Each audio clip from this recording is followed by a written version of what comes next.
So my cousin's getting married, and him and his fiance want me to make them a raspberry swirl cheesecake for the reception. Let's get started. First, we're gonna need to chop up some graham crackers. RKO!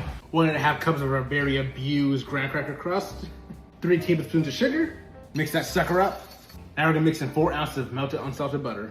Pour it in our pan. Now we're gonna put the crust in the oven at 325 for about 10 minutes. Let's get to the cheesecake by adding 24 ounces of cream cheese and mixing 3/4 cups of sour cream. Now we're gonna mix in 1/4 cups of sugar and 1/4 teaspoon of salt. Now we're gonna add a tablespoon of vanilla.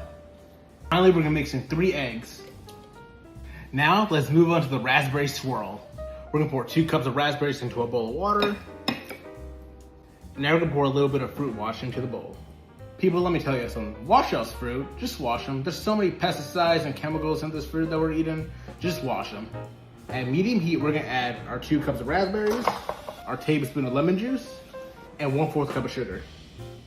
Now we're gonna let it cook for about 5 minutes. After the 5 minutes, we're gonna start squishing the raspberries.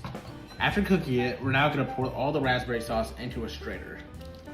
The best way to get all the juices out while straining is to constantly mix it over and over again. All right, now we're gonna pour the raspberry sauce back into the pan on medium heat. In a small bowl, we're gonna add a teaspoon of cornstarch and mix it with a teaspoon of water. Now we're gonna pour the cornstarch mix. Adding the cornstarch allows the raspberry sauce to become slightly thick. Not a lot, just like a tiny bit. Before we combine everything, we're gonna let the raspberry sauce cool off for a little bit. First, we're gonna pour half the cheesecake mix into the pan. Now we'll take small scoops of the raspberry sauce and dip it one at a time into the cheesecake. If we want to, we can shape it out.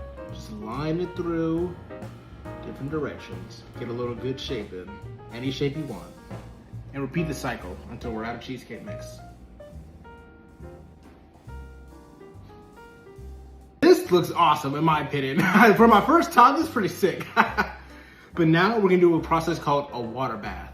Now a water bath is a process when you take some tin foil, wrap it around the cheesecake, put it on top of a pan, pour some boiling water into the pan, not much, about 1 to 2 inches.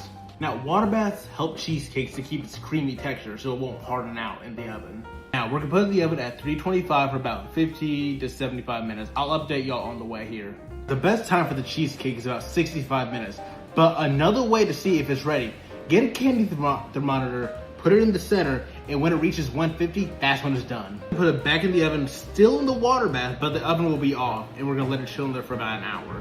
Now we're gonna let it cool off for another hour, and then we're gonna put it in the fridge for 6 hours. Then we'll be done. And there you have it, raspberry swirl cheesecake.